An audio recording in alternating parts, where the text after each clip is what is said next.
Kwa jina naitwa Ibrahim Leonard Kasongo, ni mwandishi wa habari kutoka shirika la utangazaji Tanzania TBC, lakini pia ni mwandaaji wa vipindi vya redio hususan Kaifa na kipindi cha jarida la uchumi. Nimekuja mbele yenu vijana wenzangu wa Kitanzania kushia mambo mawili matatu ambayo kimsingi nimeyapitia kwenye mwaka huu 2025 na ikiwa ni mahususi tunauaga mwaka huu na kuingia mwaka wa 2026. Cha kwanza naomba kushare vitabu ambavyo nimevisoma kwa mwaka huu wa 2025. Mwaka jana nilishare na nyinyi, nilisoma vitabu takriban 12. Lakini nianze na kitabu cha kwanza cha David Goggin, kinaitwa Can't Hurt Me. Kitabu hiki David Goggin amekiandika kwa hisia, amekiandika kwa experience ya maisha yake. Jamaa anajulikana kama the toughest guy in the world, mtu mgumu zaidi kuwahi kutokea kwenye uso wa dunia. Anasisitiza sana na anaongelea namna ambavyo ni muhimu kuwa na akili ngumu, kuwa na akili strong, akili yenye nguvu, akili ambayo inaweza kuhimili, kuembrace maumivu. Anasisitiza sana kwamba maumivu ndio njia pekee ya kukua. Anasema binadamu kwa jitihada zako zote ambazo umewahi kuzifanya, watu wengi tunafanya jitihada kwa 40% peke yake. Yaani ukifikia kwenye kitu kigumu ukasema mimi nimefanya kwa kadri ya uwezo wangu, kwa uwezo wangu wote, David Goggin anakuambia ni 40% tu ndio umezitumia. Wale ambao wanaweza kufika 40% na kwenda mbele, mara nyingi huwa wanafanikiwa kwenye maisha yao. Kitabu hiki kimenisaidia sana, kimenifanya nivuke kwenye changamoto kubwa sana nilikuwa naipitia hasa mwanzoni mwa mwaka. Lakini kwa ajili ya huyu David Goggin nimesoma kitabu, kimenisaidia vingi sana. Jamaa alikuwa anakimbia kwenye mguu wake umevunjika, anakimbia mfupa wa mguu umevunjika, lakini bado alikuwa anakimbia.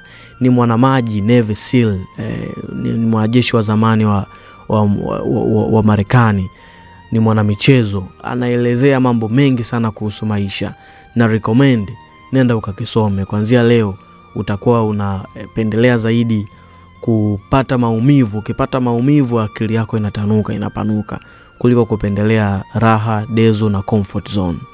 Kitabu cha pili nimekisoma cha Think Big and Grow Rich, kimeandikwa na Napoleon Hill. Jamaa amezungumzia mambo mengi sana kuhusu fikra tunduizi, namna ambavyo ni muhimu kufikiri, lakini pia kufikiri kunavoleta maendeleo ya kiuchumi. Ni kitabu kizuri sana na nashindwa hata nielezee nini, kutoa highlights, kwa sababu kuanzia mwanzo mpaka mwisho wa kitabu hiki yani ni nondo tupu. Na ninakushauri unaposoma kitabu hiki cha Think Big Grow Rich cha Napoleon Hill, tulia chini, chukua peni na karatasi, take notes.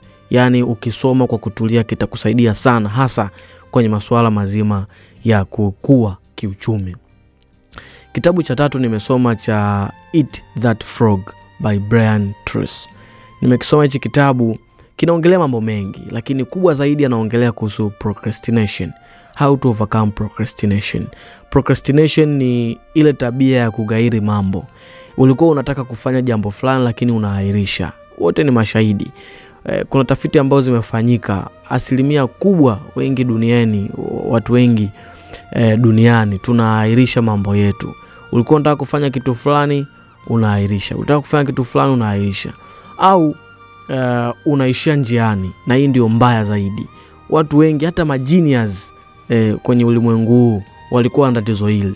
Leonardo da Vinci, genius, the first class genius in the world, alikuwa pia na hili tatizo la procrastinate. Nimesoma kitabu hiki, kimenifundisha mengi. Kubwa, kuanza na kazi kubwa. Yani ukitaka usiona hii tabia ya kuprocrastinate, ukipewa kazi kama ni nyingi au kama una vitu vya kuvifanya, kwanza orodhesha, nataka kufanya hiki, hiki na hiki. Alafu anza na kazi ngumu au kubwa, uncomfortable, ambayo inakufanya hauwe comfortable. Anza na kazi kubwa au kazi ngumu ndio uje kwenye kazi nyepesi. Kwa kufanya hivyo itakumotivate kufanya kazi ngumu ukiwa unajua nikimaliza hii kuna kazi nyepesi. Tofauti na ukianza kazi nyepesi au kazi rahisi, utajikuta unatumia nguvu kubwa na akili kubwa kufanya ile kazi ndogo na nyepesi, alafu ile ngumu utaishia njiani au utaiacha. Ni kitabu kizuri sana na recommend pia ukisome.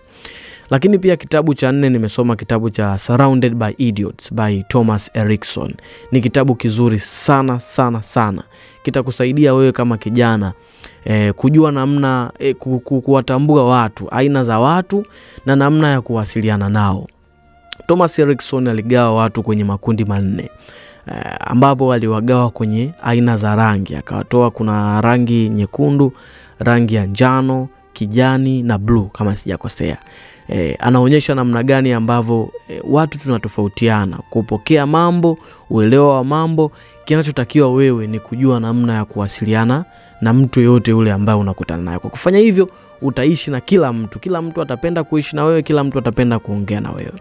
Na kitabu changu cha 5 nimesoma kitabu cha Why Men Marry Bitches by Sherry Argov.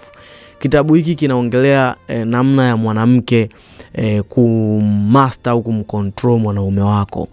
Hii ni kwa wanawake. Nilitaka kusoma kitabu hiki kwa sababu moja. Unajua sisi ni vijana, tunakuwa baadaye tutaoa, tutakuwa na familia.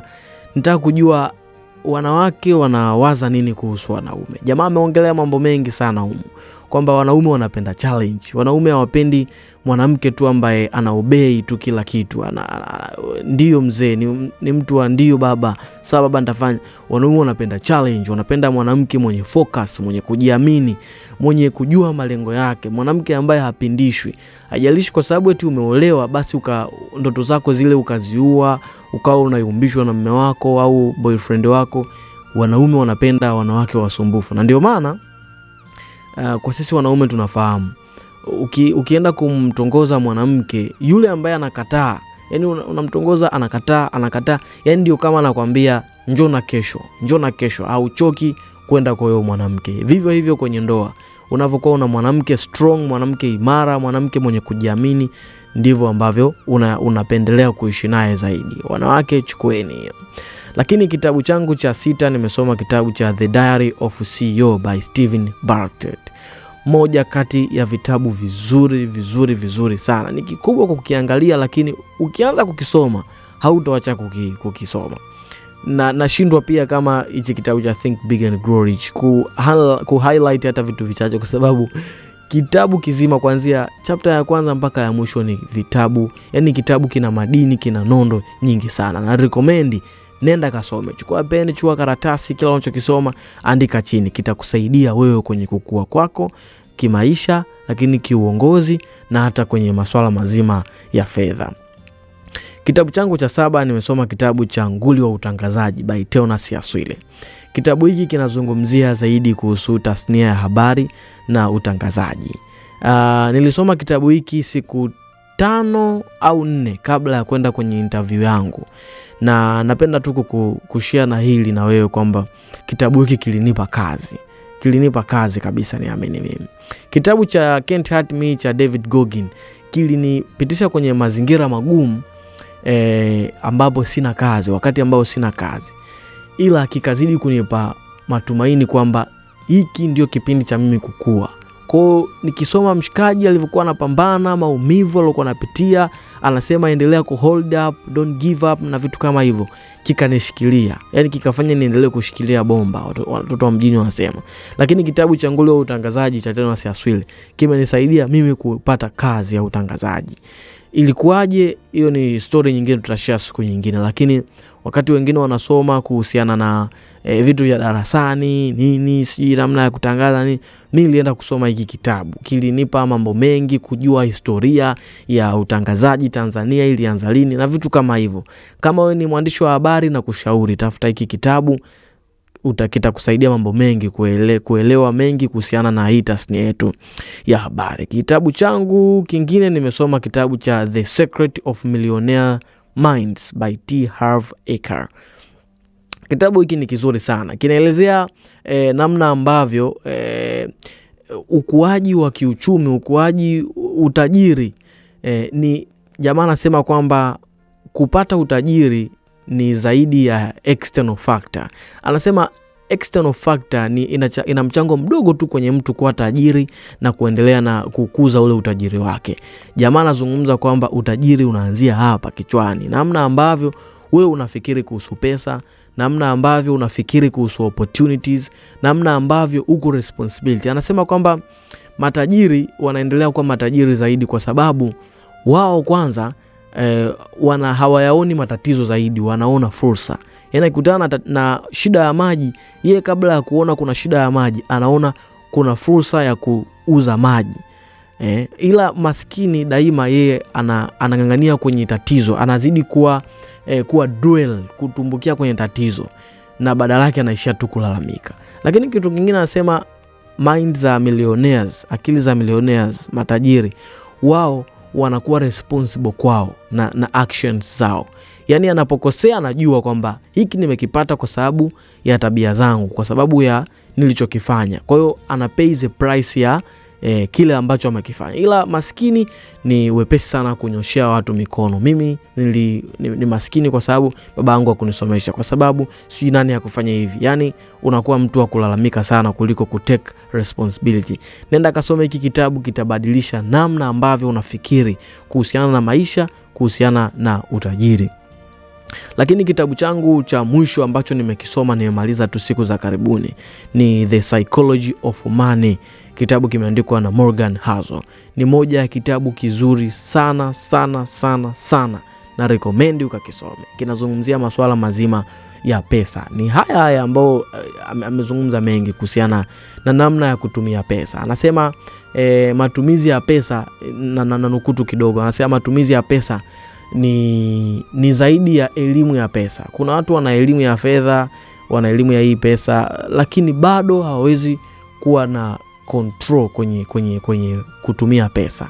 Anajua kabisa kwamba hapa natumia pesa vibaya na nina elimu ya pesa, lakini hawezi kujikontrol. Kwa nini? Jamaa anasema elimu ya fedha haitoshi, ila psychology of money inaenda mbali zaidi kwenye tabia. Anasema kwenye habits, kwenye behavior.